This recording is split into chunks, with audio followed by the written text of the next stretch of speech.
নমস্কার। আর একটা গুরুত্বপূর্ণ ইম্পর্টেন্ট ভিডিও নিয়ে চলে এলাম। খুব গুরুত্বপূর্ণ ভিডিও। যুবসাথী প্রকল্পের টাকা কৃষক বন্ধু লক্ষ্মীর ভাণ্ডার পেলে কি পাবেন এবার? অফিসিয়াল নোটিশে কি জানালো? একদম অফিসিয়াল নোটিশ দিয়ে জানিয়ে দিল। খুব গুরুত্বপূর্ণ ভিডিও। যারা চ্যানেলে নতুন, চ্যানেলকে সাবস্ক্রাইব করে বেল আইকনটা টিপে রাখতে হবে। লেটেস্ট গুরুত্বপূর্ণ আপডেট পাওয়ার জন্য স্টেপ টু স্টেপ আপডেটটি আপনাদের সামনে তুলে ধরছি। প্রথম নোটিশটা জেনে নেবো, যুবসাথী প্রকল্প কি। বাংলা যুবসাথী প্রকল্পের মাসিক 1,500 টাকা আর্থিক সহায়তা দেওয়া হচ্ছে। রাজ্যে মাধ্যমিক সমতুল্য পরীক্ষায় পাস করা যে সকল যুবক যুবতীরা এখনও চাকরি পাননি বা স্কলারশিপ ব্যতীত কোনো সামাজিক নিরাপত্তামূলক প্রকল্পের অন্তর্ভুক্ত নন, 21 থেকে 40 বছর বয়স পর্যন্ত সেই সকল যুবক যুবতীকে প্রতি মাসে 1,500 টাকা দেওয়া হবে। অর্থাৎ যারা চাকরি পাননি, বেকার, 21 থেকে 40 বছরের মধ্যে আছে, মাধ্যমিক পাস করেছে, তাদের কিন্তু 1,500 টাকা করে দেবে। সর্বোচ্চ 5 বছর রাজ্য সরকার সহায়তা করবে।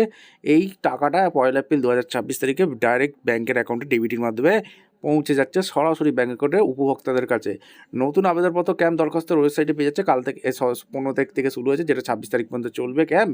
দুয়ারে সরকার ক্যাম্পে এই যে ক্যাম্পটা কোথায় হবে, www.sports.gov.in গিয়ে দেখে নিতে পারবে কোথায় ক্যাম্প হবে, এবং তোমাদের আবেদনপত্রে এই ওয়েবসাইটে সমস্ত কিছু পাওয়া যাচ্ছে। এবার দেখে নেবো যারা কৃষক বন্ধুর টাকা পায় বা লক্ষ্মীর ভাণ্ডারের টাকা পায় তারা কি যুবসাথীর টাকা পাবে, তাদের কি নোটিশ দিয়েছে দেখে নাও। আচ্ছা, এখানে নোটিশে বলা হয়েছে প্রয়োজনীয় নথিপত্র আবেদনপত্রের সাথে নিম্নলিখিত নথিগুলোতে সত্যায়িত ফটোকপি জমা দিতে হবে। আবেদনকারীর সম্পত্তি রঙিন পাসপোর্ট সাইজ ছবি, আধার কার্ড, ভোটার কার্ড, মাধ্যমিক বা সমতুল্য পরীক্ষা, অ্যাডমিট কার্ড বয়সের প্রমাণ হিসাবে গ্রহণযোগ্য হবে। শিক্ষাগত যোগ্যতা মার্কশিট সার্টিফিকেট লাগবে। প্রয়োজনীয় ক্ষেত্রে ওবিসি এসসি সার্টিফিকেট লাগবে। ব্যাঙ্ক ডিটেলস লাগবে। ব্যাঙ্ক পাসবুকের প্রথম পাতার ফটোকপি, যেখানে নাম, অ্যাকাউন্ট নম্বর, আইএফএসসি কোড, এখানে নাম্বার, এইগুলো কিন্তু লাগবে। অ্যাকাউন্ট শুধুমাত্র আবেদনকারীর নামেই হতে হবে।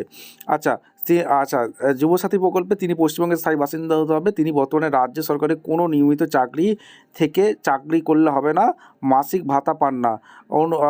অর্থাৎ রাজ্য সরকারের অন্য কোনো প্রকল্প থাকলে কিন্তু আবেদন করতে পারবে না। অর্থাৎ কৃষক বন্ধু প্রকল্পে যদি নাম থেকে থাকে বা লক্ষ্মীর ভাণ্ডারের টাকা পেয়ে থাকলে যুবসাথী প্রকল্পে নাম লেখাতে পারবে না, অর্থাৎ টাকা পাবে না। কারণ এখানে বলেই দিয়েছে আধার কার্ড ভেরিফাই হবে।